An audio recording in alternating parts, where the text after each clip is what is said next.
ঘূর্ণিঝড় শক্তির তাণ্ডবে মেঘনা নদীর তীরে বাড়িঘরে পানি উঠে গেছে।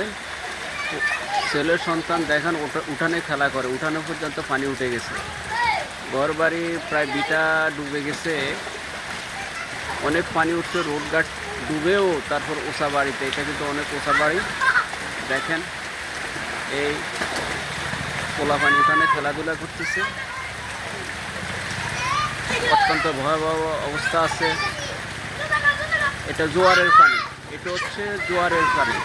মেঘনা নদী থেকে প্রবল ভেগে জোয়ারের পানি এসে উঠানে পানি পর্যন্ত উঠে গেছে।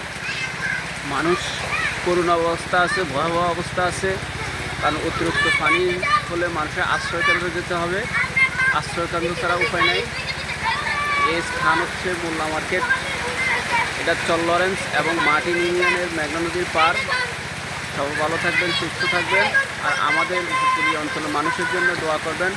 যে যেখান থেকে দেখছেন, যে যেখানে দেখছেন আমার ভিডিওটা লাইক এবং শেয়ার করে দিবেন।